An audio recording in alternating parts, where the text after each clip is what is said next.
Hello and welcome. I'm Dr. Pam Spurr here with you on the men's radio station every other Thursday on the Trending with Dr. Pam show. Of course, the show is repeated on Fridays on both the men's and the women's radio stations at 4 p.m. Don't forget to follow us on all social media platforms and, of course, the websites, which are .com websites. Now, today I have some fantastic guests. I'm absolutely delighted that I'm going to kick off with one that I have had on before, but when he was part of his band. So my first guest is a musical artist and a mega DJ remixer under the name of Rescue Rangers. He's remixed for the likes of Pink, can you believe it?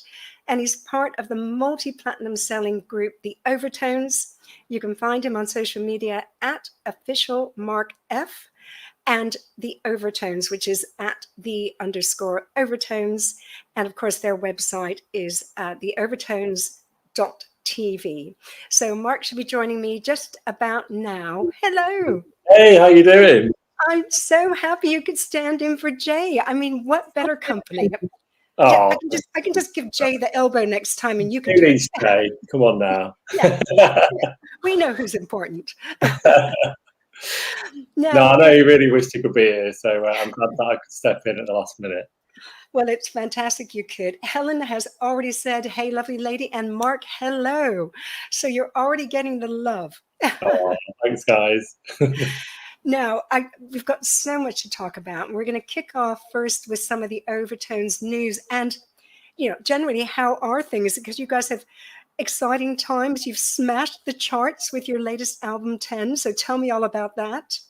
Yeah, it's been a bit of a whirlwind, really. We released the album just over 2 weeks ago now. And, the response has been absolutely amazing. I mean, to think that we spent probably around 2 years, on this album, the longest I think we've ever spent recording an album, to be quite honest. So there was all that anticipation really in the build-up. We've put all this hard blood, sweat, and tears into this sort of labour of love, and how are people going to react? And the reaction, like I say, has been astonishing. And we're loving it. For us, it's alongside everything else that we get to do in this crazy career of ours, like creating the music, being in the studio, putting a body of work together and then delivering that to the fans is the most exciting thing, alongside touring obviously as well. But so we couldn't be more happy. I've got a dreadful cold, but that is incredible. And Helen says it's absolutely stunning. Oh, thanks, Helen. Appreciate all your support. Helen's been a great support of ours for a long time now. So yeah, thank you, Helen. Well, if you could keep talking about it. Yeah. Oh, Dr. Pam. So we're basically, this is our, just for those of you that don't know, our album's called 10 because it's our 10-year celebratory album. Basically, we're calling it sort of songs from our past, our present, and our future. We've reimagined some of the classics that we're quite well known for, including an original that we launched our career with called Gambling Man, which we've re-recorded in a more kind of sort of dramatic James Bond kind of style. And there's a great video that goes alongside that single. And then, we've been lucky enough to collaborate on this album as well with the likes of Michael Ball, who features on Can't Take My Eyes Off You. I'm so sorry. Oh, no problem at all. So it's a real treat for us to say that we've got the likes of Michael Ball on there, and also Marisha Wallace, who's a real, I say up and coming, but she's very well established on Broadway and in the West End, and now she's a recording artist, and she features on our remake of Simply Red Stars. It'd be lovely to have a small UK break this summer. We're getting some interference. Members' availability. May I ask? Yeah. Where's the interference? It's not coming from my end, I don't think. It's not coming from my end. Oh, that's strange. I'm just coughing. Are you okay? I'm worried about you now. I've tested for COVID. It's not COVID, but it's like the worst cold. So annoying. You And can get on my voice. Yeah, I've got a cough sweet, but okay. Keep drinking that water. Yeah. Have you seen all the messages coming through? Well, you've put a few up. Let me see if I can tune into the comments here. Oh yeah. Hi to Charlotte Miles. How you doing? Holly is coming to see us this Saturday at Warner. We're performing live at Warner Leisure Hotels on Saturday night, which is amazing because it's been we've been in lockdown for so long, and it's only more recently that we've been able to go out and actually perform live and get on the stage and see the fans. And so we're so excited about Saturday, as is Holly. So we'll see you there. Quite a few people come into Warner on Saturday, so it should be a really good night. And hopefully you won't have people coughing in the audience. Well, it won't be the first time, to be fair. I knew this was going to happen. I have a cough suite ready. I lost my voice last night. I'm losing it now again. It's so let me ask you, just a quick cheeky one. You say the album took so long. Was that because Jay was dragging his feet?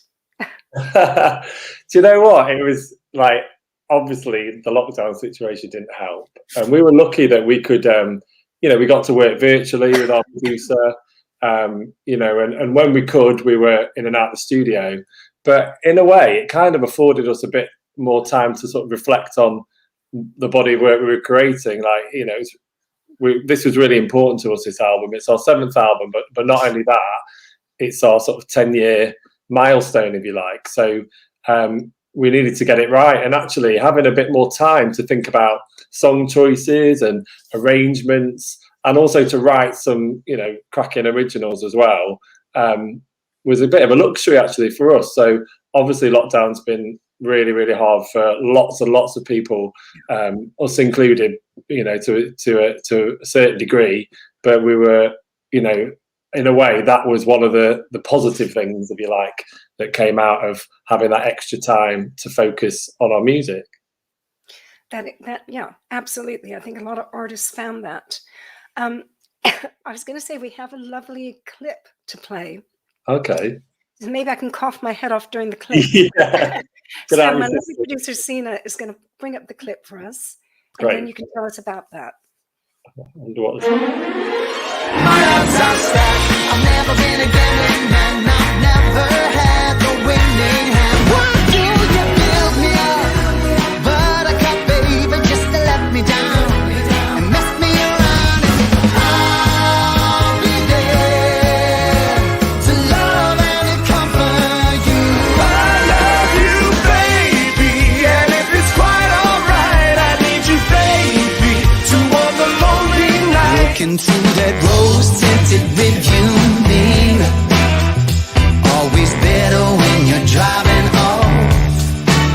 We gotta make this a night to remember tonight. Oh, that's fantastic. A taste of everything.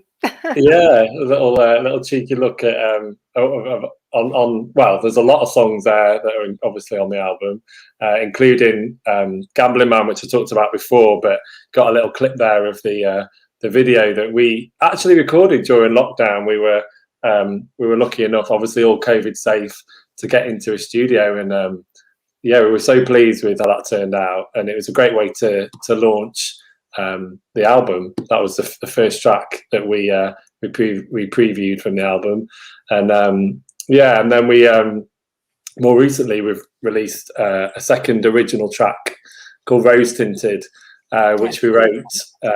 It's such a summery track, and because of that, we thought it'd be really good fun to have a bit of a summer's day out in London. So we hired some rowing boats. Got a frog in my throat now. I think I've got sympathy cough for you. Let's cough together. What can we do? I've never had such a raging summer cold before. So with Rose Tinted, the video, we hired some classic cars, some rowing boats, and it was a bit of a day in the life of the Overtones, if you like. Not that we spend every day on the river, but it was lovely to do that, and also we ended up like stripping down to our boxers and like diving in the Thames. So gonna get your fans excited. I don't know how I got persuaded to do that, to be fair. That wasn't in the contract. Oh, I love it. It just sounds like it was so much fun. Yeah, it was great fun. Can you tell me when you guys are recording or rehearsing, Who is the one who mucks about the most? Do you know, I've got to say, we do get asked this a bit, and every time it's the same answer. It's Darren Everest. He's a little naughty boy, and he's just really cheeky, and he's got the concentration of a goldfish. So, you know, any excuse to lark about, but yeah, it keeps us all entertained. I love it. There always has to be one, doesn't there? You know, Yeah. Especially if things are stressed, and you know, they take kind of the stress away by mucking about. And yeah, exactly. Yeah, I mean, actually, it's really important to have fun, isn't it? And you know, we've been doing this now for over 10 years, so for us, it's really important to keep it light and to enjoy what we do, and to have fun, because at the end of the day, the music that we're recording is feel good music, and yeah, so that's what we like, to spread the feel good. so you've got the main tour coming in the autumn, is that right? Yeah, well, yeah, winter. So November, December, Okay. we're going to be on tour, kicking off on the 9th of November, I believe, in Halifax. I think we're starting, and then we're like the length and breadth of the UK. And yeah, so London, we're performing at the Indigo at the O2, which I love that. That's where I saw you 2 years ago. oh, It's brilliant! a Yeah, great venue, isn't it? really good, because well, I think it helps that it's got a bar as well. So people always have a few drinks, and we always say like our tours are like one big party. So yeah, you're totally right. That venue really lends itself to having a big old night out. Yeah, And because there's room to the side of the aisles to dance. yeah, So yeah, it's like a little dance Victoria floor. and I were up dancing when we saw you 2 years ago. It was fun. And actually, from our point of view, you can really see everyone as well. So it really feels like you're interacting, and yeah, we love performing there. But we get to perform at some stunning venues as well during the tour, like the Birmingham Symphony Hall, which is Oh, like wow. so iconic. And every week, like we've been performing there now for, like I say, for over 10 years, but it never gets old. Like stood on that stage and just seeing this absolutely gorgeous theatre in front of you, like. You know, we're very lucky boys, and we don't take it for granted, that's for sure. Now that I've slightly got my voice back without coughing, Anne-Marie says, such an amazing album. How was Swimming in the Thames? Wow, cold. It was cold, Anne-Marie, I'm not going to lie. I'm probably not the cleanest either, but never mind. We won't dwell on that. And we've got Claire saying she can't wait, Mark, for the tour. We've got a couple people saying, hope you get well, Pam. Oh, yeah, get well soon, Pam. We've got Helen saying, Jay's just as bad as Darren. Yeah, Jay's a little tinker as well. We all have our moments. James says there ain't no party like the Overtones party. Oh. And Josephine's so excited for the tour. That's it. And Lindsay, the Tuesday takeovers and Sunday socials have helped during lockdown. So that's really good. Yeah. Yeah. I mean, and it helped us as well, you know, to connect. Like, I mean, I know we talked over lockdown, Pam, like it's, you know, it was so important for us to keep that, not only keep that connection with our fans, but also, you know, it really is a two-way street for us. Like they really helped us, you know, keep our spirits up and and stay connected during lockdown. Now, I wanted to say, you've got, so the tour is more of a winter tour, and I thought you had been doing, were they kind of rehearsal gigs? I thought you already had some gigs that you'd done, even though the main thing's coming in winter. Have there been a few? So so like I say, we've got a gig on Saturday, which is at the Warner Leisure Hotel, which we've been lucky enough to perform there over the years, and then also we did some really intimate gigs actually around the launch of our album. So on the day of release, a few weeks ago, we performed in Bournemouth at this really small club, and we sort of capped the capacity at 100, and it was so much fun because we've never really done that before. And actually, the last time we did do that was when our very, very first tour in 2010. We did like a small club tour, and it really felt like we'd come full circle, and it was really great just to, you know, you could see, it was so intimate, you could see everybody and you could sing along with everyone, and afterwards we got to kind of like have a few drinks with the VIPs that were there, and yeah, it was a really great night. Like I'm looking forward to doing a few more of those intimate gigs in the future. That's so cool. And I've been to a couple album playbacks before where they're very, tiny, and Yeah, there's just so, like, you go out just like in a haze of endorphins because it's so exciting to be in one of those small kind of intimate gigs. yeah. There's So like a real kind of exclusive feeling to it, because I've been like you. I've been to some album launches, and yeah, there's just a real buzz, isn't there, about you're hearing these new songs for the first time performed, and you're all celebrating together like the release of a new album, which is, for us at least, is a really big deal and really exciting. And let's see, Josephine says the album launch gig was such a special night. She was so happy to be there. Yeah. Yeah. Now, as we're talking, I can't believe how time has flown. I coughed halfway through all of it. Apologies for that. I can't help this raging cold. I haven't had a cold for months either. It had to happen just before my show. I just wanted to talk to you about a couple of trending things, and one is about creativity. World Photography Day is trending today. I see you have art on your walls. When are you going to have one of my paintings on your walls? Yeah. Was that an offer? I can loan you one. You can promo it and say, this is by Pam. Yeah. But no, creativity, I mean, obviously your whole occupation is creative, with music. How important do you feel it is for people who, it's not their occupation, but to actually be a little creative, maybe go out and photograph or draw or paint? I know Helen, lovely Helen, doodles, fantastic doodles. How important do you think that is for a person's well-being? I think it's extremely important. Like, I mean, because at the end of the day, to do something that you feel passionate about, it's almost like I always feel like it's a bit of a workout for your mind in a way.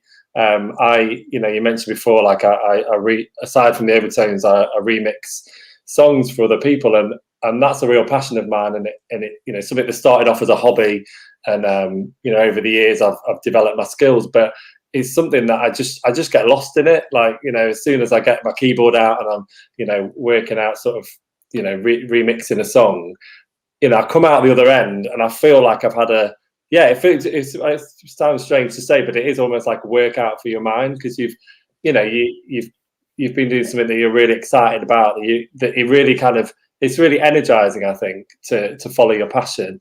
So like you say, even if, you might work in a job, and we're very, very fortunate to do something for a living that we absolutely adore doing. But that isn't always the case, and hasn't always been the case for me either. So it's really important to have that hobby and that passion on the side, I think, definitely. Yeah. So yeah, I feel it's so good for someone's well-being, because what you said, your words, I get lost in it. And I think if you've got, a job, maybe you're not happy in your job, or maybe you're, looking for a job. And if you can do something as a hobby that you get lost in, because it just taps into the creativity. I think all of us in some way have creativity, whatever it is. Yeah. And I think that's so crucial. And what you said, getting lost in it, it just gives you that time out from the stress of the world, Absolutely. And that's so important. Yeah.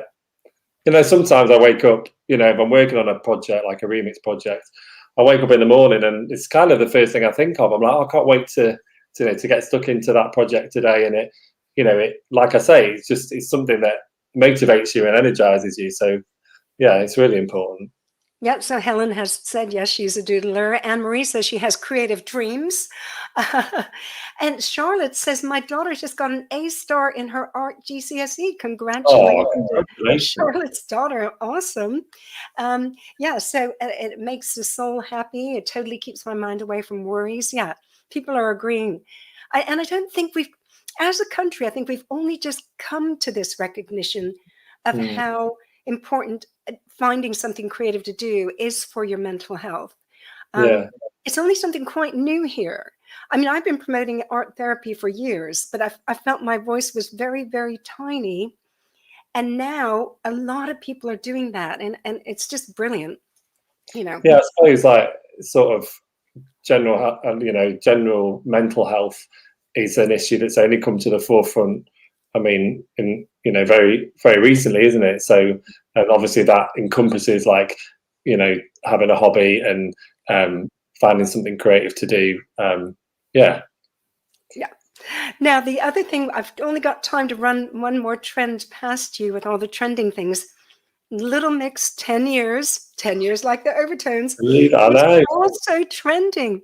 Tell me, do the boy and girl bands tend to support each other, or is there almost more rivalry between the boy and the girl bands?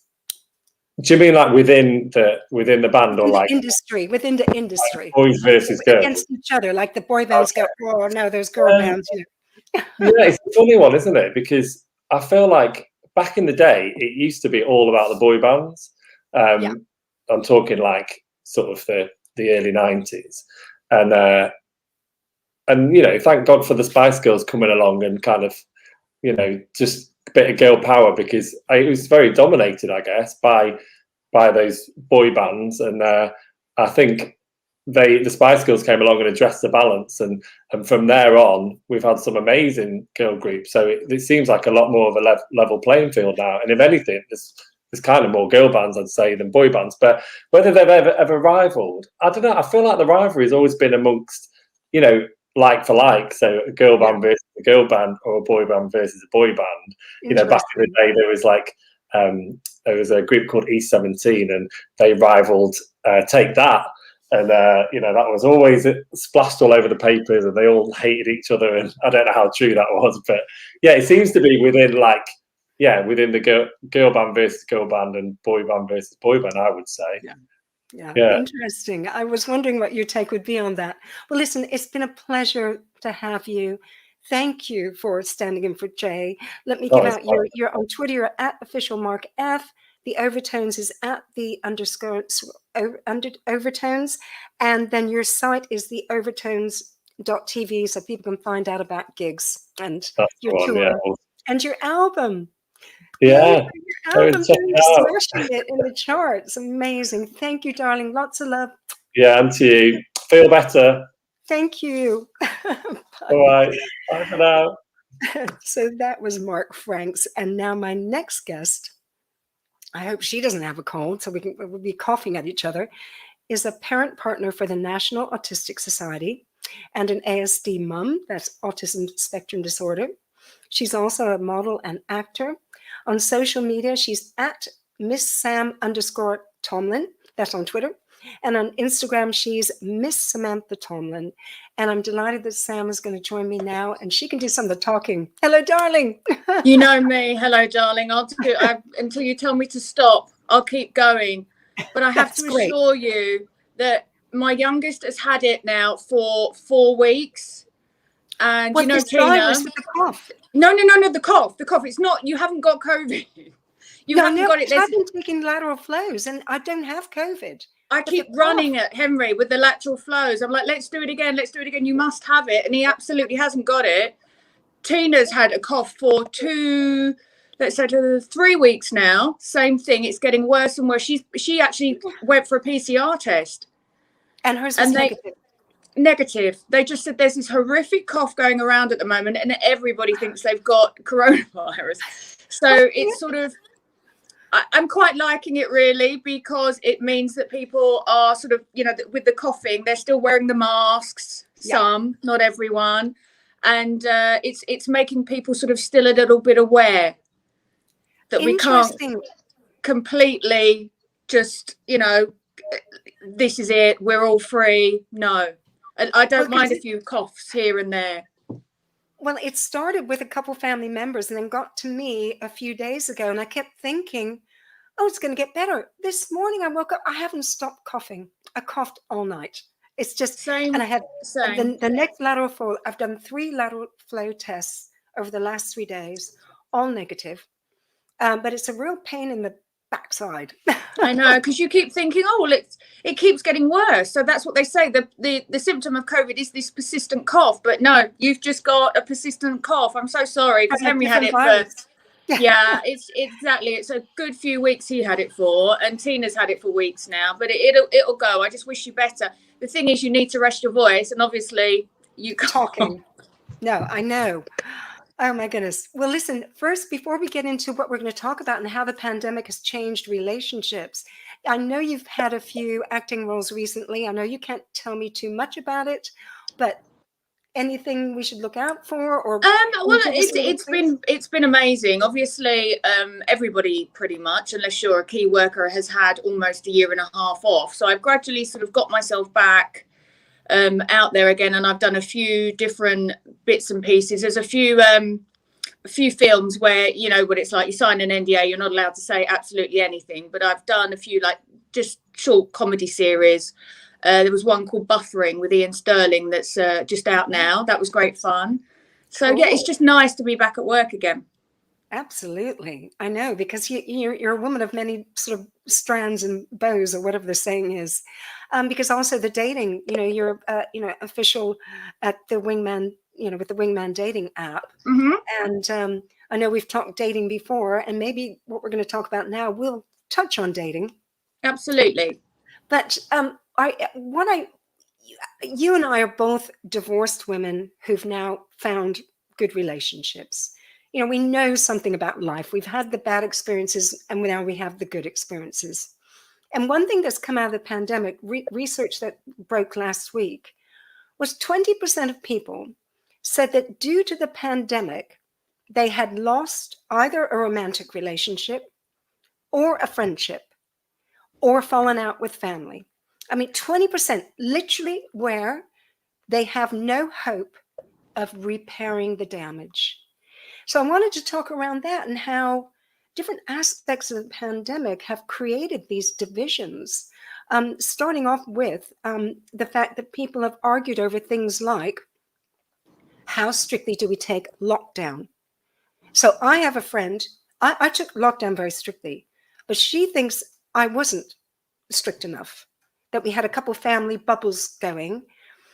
And she was really quite angry about it. And she got really kind of het up about this whole thing about everybody must just stay in the house and never, ever see a family member again. So that did cause some friction, which is okay now. So I've had firsthand experience of how powerful opinions can cause this. And I wondered what you've experienced and what your thoughts were on, say, kicking off with maybe friendships, and maybe you've seen friends who've had differing opinions on these things. Well, it's such a contentious subject, isn't it? And normally we can sort of get ourselves away from people. If we've got different opinions on politics or religion, you can sort of agree to disagree. But because the whole world was involved in exactly the same thing, it meant that we had people that you're around had to have the same beliefs as you and had to be following the same guidelines as you, even though we all should have. I'm very lucky that my close group of friends feel exactly the same as I do, and we were sort of very strict with the lockdown. We are all of an age where we've got elderly parents, so we wanted to be very careful and very aware that obviously, even though it was difficult, not as difficult as some people had, I know you experienced it with your mum-in-law. You couldn't go into hospital. I've had it more recently with my mum, where nothing to do with COVID, but I couldn't go and see her when she had a nasty fall.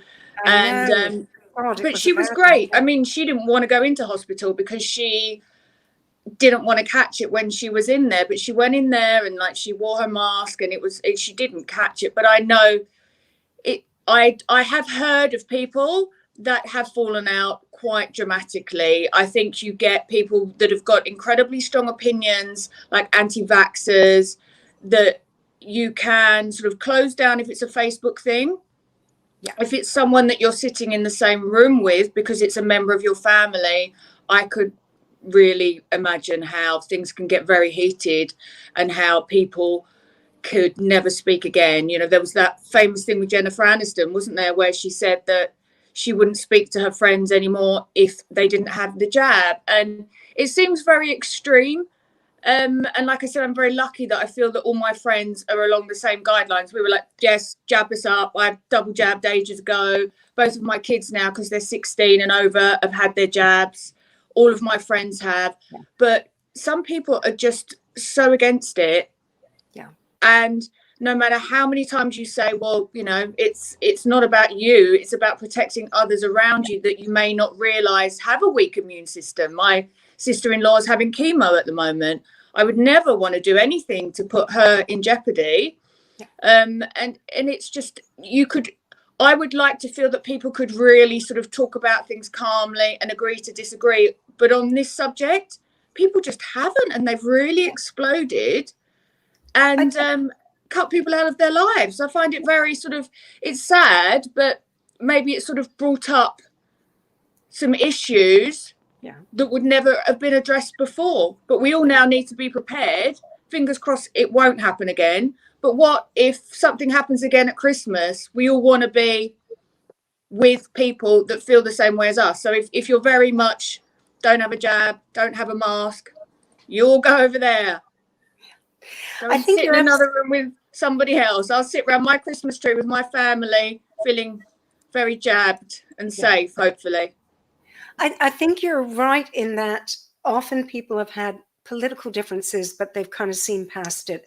We had a taste of this with Brexit, 6 years ago, where there were, stories of some families falling out. But from my understanding of when, they do all these surveys every 6 months on these things. And with time, people are saying, oh, we've kind of made up with our families over the Brexit thing. We just kind of don't talk about it. But I think you're right that for some reason, this has had more powerful influence on creating divisions with people. And yes, I mean, raising Jennifer Aniston, good point. We're all vaxxed, my family, my children, everybody I know. And I thought about it. If I had a really good friend who had gone down the anti-vax rabbit hole, how would I feel? Personally, I would not exclude them as a friend, like Jennifer Aniston evidently has. But I would be very worried about how near I got, because we are shielding one of my family members, just like you say with your sister-in-law. So I have a family member who needs shielding. So I wouldn't want to maybe go, sit a meter across a lunch table with her if, she wasn't vaccinated and might have something and give it to me even though I'm double vaxxed. So, but I don't think I would cut someone out. That for me is probably a step too far. But I'm not presented with that because all my friends are vaccinated, like you, and everyone else I know is vaccinated unless they couldn't have it due to a medical reason. I mean, if it was an acquaintance, maybe I can understand. I mean, obviously we don't know how close a friend that was to her, but you tend to sort of have people around you that even if you've got completely different opinions on something, you could have a conversation with about and say, well, hang on a minute. I'm not comfortable with that. So let's not all gather together in a group, but we can go out separately maybe and have a coffee outside. So, she's taken it to extreme, but she may have her reasons. I can't think of anybody, unless they were literally, that's all they would want to talk about was that I was wrong and they were right. Yeah, that's not that's not going to lead to wanting to meet up together. There's no talking to someone like that, is there? So then I could completely understand why she cut them off. Yeah. Now, when it comes to romantic relationships, again, there's been, multiple issues from the research. The pandemic found last summer, there was an interesting study that found about 50% of romantic couples actually said the stresses and strains had strengthened their relationship. About another 25% said they'd had some disagreements. And again, this sort of 25% who felt it really had impacted their relationship badly. Now, in my line of work, of course, I hear from a lot of people who are emailing me about these sort of things to my website. And they go, what do I do? My partner is so against mask wearing. I believe in wearing masks. We are arguing about it. So that's a really tough one. Now, I haven't seen that amongst any of my friends. I wondered if you've seen that amongst any of your friends. Have you seen anybody kind of butt heads within a romantic partnership? I mean, it's a tricky one, isn't it? It depends on other circumstances as well. I would think if you were in a house under lockdown and you had 3 children under the age of 5, anything is going to set you off. And I just think I'm so thankful that my boys are older. My partner stayed with us over lockdown. And I think you said, Pam, you found it the same. We actually felt that we got stronger after that period because initially it was tricky because we've got a situation where he works in London. I stay in Hertfordshire because that's where my children are at school. So we can't at this point live together. But because of lockdown, he moved in. Yeah. And to start with, there were a few issues. Like, we were on the same page with masks, not going out, lockdown. It was the rules. That was fine. But just on little, habits at home, shall we say. Like how long everybody's in the bathroom for. Like, I'm used to my teenage boys being in the bathroom for many hours. Yeah. He's not used to things like that. It's sort of, I've got dogs everywhere. They bark continuously. It's a miracle that they haven't today, but he's not used to that. So after we got over those little bumps, I think I'd rather hear dogs barking than my coughing for the first half of the show. Oh, honestly, I just sound like a dog bark. I feel terrible for you because I know how awful it is. I know that Henry really suffered and he couldn't sleep for about 4 nights with it. Yeah. But you will get better. Yeah. But yeah, we sort of once we pushed past that, we just grew from strength to strength because we actually found what we enjoyed were exactly the same things. The fact that we could go out for walks together, very simple things, the conversations that we had. I felt after it that our love had grown deeper. Yes. And I mean, I know you and Nick have been together forever, but I don't know, how did you found it as well? It was sort of definitely. A bit of an enlightening experience. We were already so close. I'm blessed with an incredible husband after my first horrible marriage when I was very young. And yeah, we were aligned on how to deal with it, and so supportive towards each other. It really did. So we're in that 50% like you are, that found even a strong relationship can even grow stronger. And in a sense, that it's kind of a weird blessing in a weird way, that you just then realize that all the things you share, you really do like doing. So I feel very lucky, but with my work, as I said, the emails to my website, I had a constant flow that has calmed down. But the first 6 to 12 months, that was probably the biggest question my partner and I are arguing about some aspect of the pandemic. So, and I feel for people where it harmed their relationship. But no, good to hear that you and your lovely other half have done well through it. Thank you. I think as time went on and the lockdown rules changed, I could see various couples could have had issues where, even I'd say more so recently, because you can go into certain shops now without a mask. Yeah. So, even when I go into my local supermarkets, when they've asked for people to wear. Yeah, they've asked for people to wear them on the windows, but not everyone is doing that now. And I see people wandering around, like one person's got a mask on and the partner hasn't got a mask on. I've seen that too. Yeah. And I've thought to myself, I'd love to be nosy and ask them, but it could be because they're exempt and they didn't have exactly. Yeah. You don't know. I would never ask. But I have thought, I mean, again, like you, most of my friends are along the same lines. They're all sort of, we just all want to stay safe, and we're very grateful that I don't know about you, but I feel like we've got over that hill now and we're going to be okay. But there's this thing about this Delta variant at Christmas. Yeah, it's a worry. Fingers crossed. I just think, I mean, I had my double jab because obviously I'm a carer as well. So I had mine quite early on, and I heard on the news this morning it's only supposed to last for about 5 months. So I should probably. Well, let's hope for the boosters. I'm ready. I'm ready for mine whenever they want me. We only have time. It's flown by. Just, as an ASD mother, how has that impacted your son with ASD? This now things are, opening up, but still, as you say, you want to wear a mask in a shop and, whatever. How is he dealing with it now? I'm very lucky. He loves the masks. He has many different character faces that he puts on, and he goes out. And I have to remind him to take it off when we come out of the shop. But he's been as good as gold. And I actually found over lockdown, he actually really came out of himself. Yeah. So I was very grateful for that. But I'm also very mindful that if that had happened, say, 5 years ago when he was still in junior school, it would have been a very different scenario. And it would have, it just wouldn't have worked, us all being in an enclosed space. So I'm well aware that other mums with children on the spectrum have had a really, really, really tough time. Yeah. But obviously he's not been at school. That's a struggle, more so for my child, the older one, that's sort of not on the spectrum, because he's not had any sort of social life.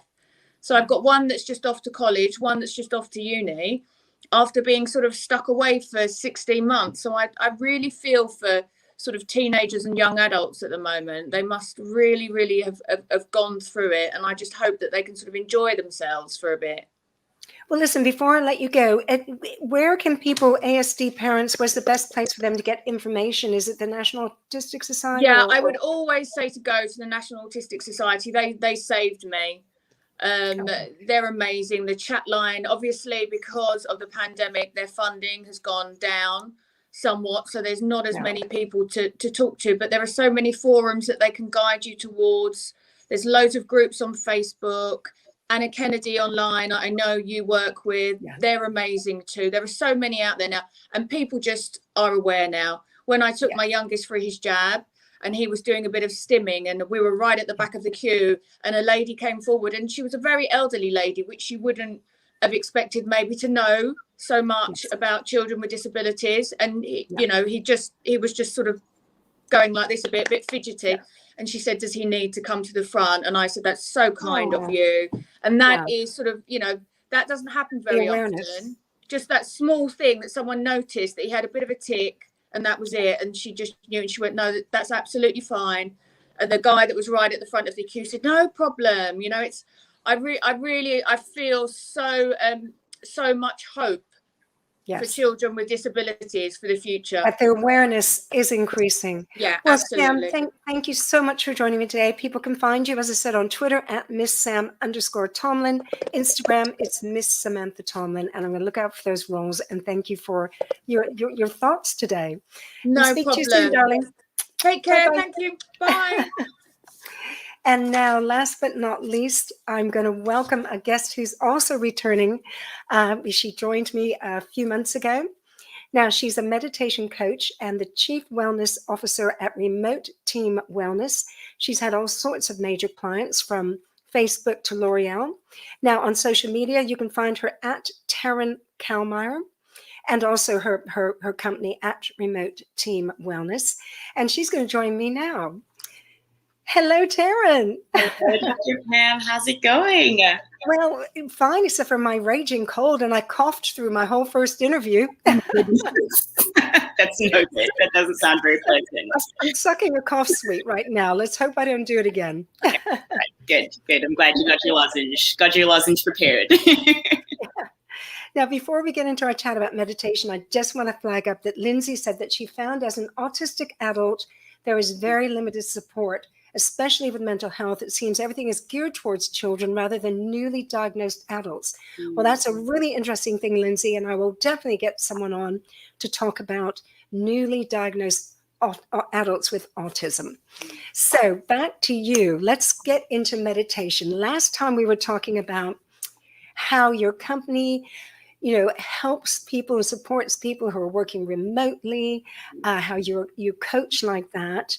And we touched briefly on meditation. Yeah. And it's something I told you at the time I've never had success with. And I really wanted to go in deeper with the meditation. Absolutely. Yeah. First, so I think my first question is, do you know anything about the history of meditation? Like, which culture maybe started meditation, or... Yeah, no, it's a really good question. And it's actually really interesting because meditation is a prehistoric practice that actually kind of predates a lot of different cultures and a lot of different civilizations. The earliest origins of meditation can be found in Vedic texts. The Upsanda from Hinduism texts are the first text to actually mention meditation as a practice. And then as time went on, Buddhism obviously adopted a lot of meditative practices. And with the Silk Road transmission of Buddhism, that kind of spread meditation and the theory of meditation to more more countries, which got it included in more, especially religious texts. So it's found throughout, throughout the Bible, in Christianity and Judaism. All different religions have practiced and known about some form of meditation for thousands of years. I had no idea. That was fascinating. Yeah. That it kind of went hand in hand with the different religions. 100%. Wow, I thought it was much more of just a cultural thing rather than a kind of religious thing too. Definitely, yeah. There's different mention of it and obviously different practices around it, but just the practice of being able to be still and be still with yourself, be still and like clear your mind. That concept has been around for centuries.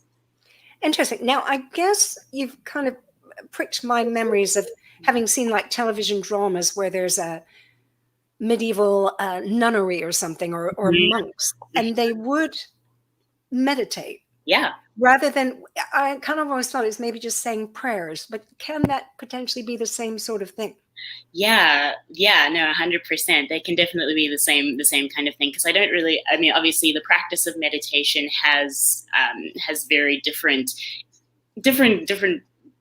forms in different cultural beliefs. But I think that the practice of meditation can be anything from prayer to going for a run. So it's not necessarily that it has to look a certain way or it has to be a very prescribed fixed thing. And the ways that different religions, different cultures have adopted that, they vary. So when you say like it can be a sort of like prayer linked meditation, or when you're running.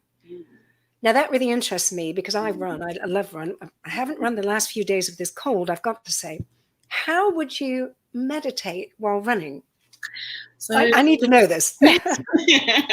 So obviously, I think obviously anything in any space in which you are alone with your own thoughts and you're still with your own thoughts, not necessarily physically still, but you're not listening to music. You're not focused on other things. You're not being drawn away from the present moment.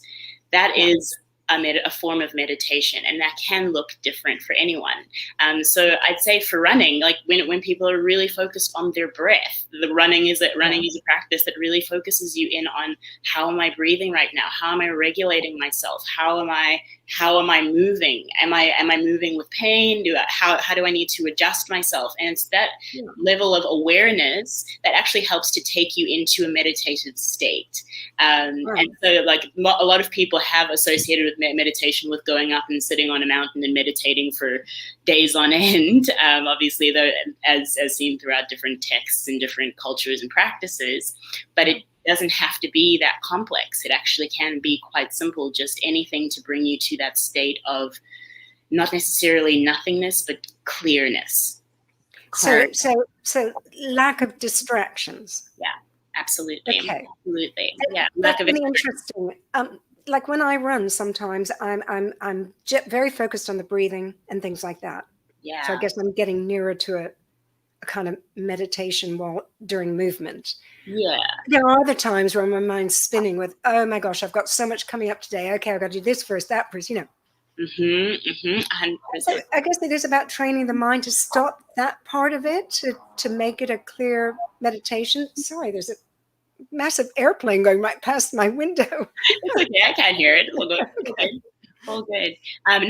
So it's actually interesting because then you also pose another question and you bring up another point, which kind of brings us to a point of an interchangeable system, which a lot of people usually think of the system of mindfulness as the same thing as meditation. So yes, they usually use them interchangeably, but they're not actually the same practice. And so sometimes, like what you've just described, of like you become more aware. What I've described, you become more aware of your physical being, your breath, all of that.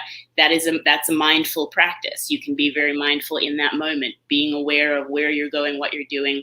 That's mindfulness. Yeah. Meditation is almost like a state of nothingness, like allowing yourself to just be completely void and vacant of all external pulls and thoughts and things. You're literally just there. That's the issue for me.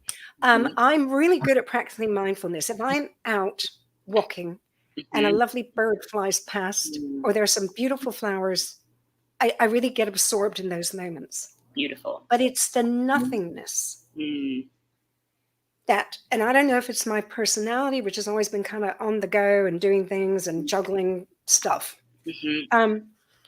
So how do you stop being mindful and become meditative? Because I think that a lot of people probably struggle with that distinction and that process to move away from even mindfulness, which is really good. And I'm often advocate that with my coaching clients all the time. But to that next state, how do you get there? How do you create nothingness? A lot of practice. I'm not gonna lie. I thought you would say that. A lot. Yeah, it's a very intentional. It's a very intentional place to be honest, and it really does take a lot of practice to allow yourself to firstly become aware. Obviously, that's the first step. Mindfulness is a really fantastic step toward being able to be in a meditative state, and then to be able to clear, to drop, to allow yourself to just be as I say, in that almost like void space. That takes quite a lot of getting comfortable with being super uncomfortable. Usually, like that's the practice of meditation, and that's why meditative practices have been really kind of evolved around sitting. So, for instance, like the practice of yoga, the reason that they practice asana in yoga, and asana, which is the posture side of yoga, is literally just one of the limbs of yoga. And as you get okay with moving your body and getting flexible, you allow yourself to come into a state where you can sit for a really long time and ask yourself that exact question. How do I let go of all of the external? How do I strip away the identity, all of the labels, all of the conditioning, and just allow myself to come back to a state of what is, I am, and obviously like that can kind of tend toward, and I think that's probably why it has tended toward more religious practices and things, because it really elicits quite an existential place and understanding and awareness. And again, it really does take practice. It's literally an individualized practice. And with meditation, it's really beautiful, because the way anyone decides to interpret it, no one can tell you what is right or wrong for you. There are different schools of meditation in which you can go and follow. This is how we meditate. Like with transcendental meditation, you can't be taught. You have to be taught transcendental meditation for yourself. You get your own mantra. You get your own practice. For another type of meditation, like mantra meditation, or like mindfulness based stress reduction, or something like that, that you have different cues and different ways of your actual practice being taught for you. But at the core of meditation, it's kind of a personal practice of allowing yourself to be rather than do. Interesting you mentioned the sitting of yoga, because I've done quite a few yoga classes over the years, and at the end it's very often a period of sitting and often focusing on your breath, But I have been to a couple other places where they had you lie flat. Yes. And I actually got into such a relaxed state that I dozed.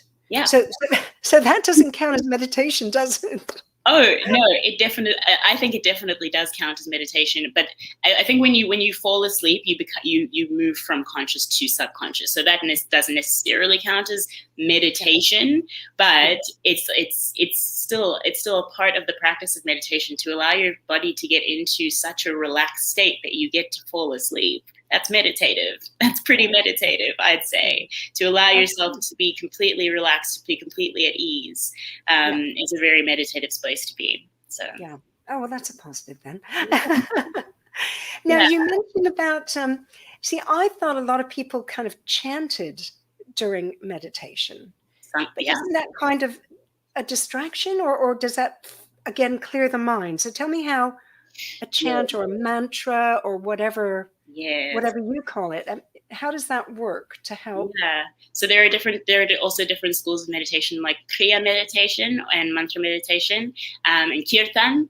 Kirtan Kriya is a meditation style in which there is chanting, singing different types of mantras from the Vedic texts, and that helps to. So again, we're going to touch on a lot of like kind of spiritual, esoteric concepts here, that just kind of helps you to allow yourself to be almost a bit of a channel, from a lot of people that I've spoken to who practice Kriya.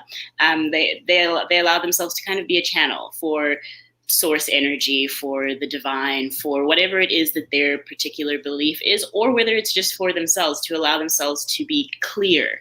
And by elevating and expressing through the voice, it really helps to clear your mind of any distraction from the external. You can't really be making a shopping list when you're chanting for 45 minutes, you know.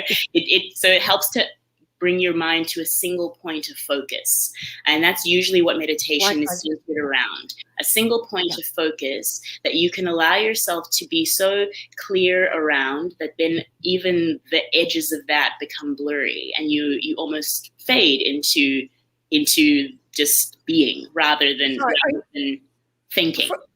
For anybody listening, are you talking about visual focus, what you're looking at, or is this closed eyes? No, your eyes can be closed or open, but I'm talking about a single point of mental focus. Let me clarify it in that way. A single point of mental focus. So a mantra, if you were saying, the word Om, that is your single pointed focus. So that would be your thing. Or if you were to start meditating on peace, you want more peace in your life, so you meditate on what that feeling feels like for you, what that means for you. You meditate on love. You meditate whatever it is that you choose to meditate on. It's almost like that single point of focus keeps you anchored into the present, keeps you anchored into your experience of what you are trying to cultivate, and that's really around the practice of meditation. So meditation is mindful, but it's not mindfulness, because obviously you're not doing anything. You're just being with what you're feeling and what you're experiencing and what's coming up for you. You know, One of my girlfriends was telling me, I was talking about the show. We were having a little chat this morning, and I said we were going to talk about meditation on part of the show, and she said, "Oh, she always meditated naked." Yeah, amazing. And I was thinking, I thought everybody does loose clothing, because like when I've been in yoga, or stretchy clothing, and I was like, I'm not sure if I want that vision in my head, but my girlfriend naked meditating. But I did make me think, I guess you have to do what works for you. And she said, I don't like to feel anything, even like loose drawstring trousers. I don't want to feel it, So I always thought that was kind of something in the movies, that, you get the quirky person who's meditating naked, And now that quirky person. We all know that. Yeah, that turns out she's my girlfriend. Amazing. I love that. No, I think that's wonderful. And I think that just like that, like there are so many individualizations that you can almost incorporate into the practice to make it your own, to make yourself more comfortable being in that space, being in that state of, because obviously we are so completely inundated with information, with data, with imagery, with notifications, with so many things to focus on, so many things that want our attention and need our attention, that it's really about just allowing yourself to let go of all of those external things that are always trying to draw upon your attention and trying to pull you in different directions, to allow yourself to be with you in whatever way you need to be. And that's really the beauty of the practice of meditation, in my opinion, is that we only have a little time left. Yes. But just a quick question. I love sleeping in a very dark room, blackout. I love that kind of womb-like pitch black at night. I don't like night lights or anything. Could I meditate in something like that? Would it be okay? Or are you supposed to have some sort of light? No. If you can meditate and stay awake in an environment like that, wonderful. That's absolutely fantastic. How do you go out on a sunlit patio, or do you have a darkened room, or what do you do? Yeah. So for me, my best meditations happen in the morning, just because I am a morning person. It's how I like to start my day. It's also how I like to focus my day, because I start my day quite intentionally through my meditation. So I'll go and sit on my sun-drenched patio in the morning if the sun's up. So these days it's not been up. That's an image I love. And we're out of time, Taryn. So thank you so much for joining me. And let me give your, again, you're at Taryn Kalmeyer on social media, at Remote Team Wellness. Do you have a website? Yes, remoteteamwellness.com. Okay, remoteteamwellness.com. People got to check you out. Thank you so much for joining me. I'm going to try something tonight with the meditation. Yes, please And do. thank you to everybody who's joined me. Look after yourself for the next fortnight. I'll be back with another show, more fantastic guests. And I'm sorry I coughed through the first half of the show, but I have this raging cold cough. Lots of love.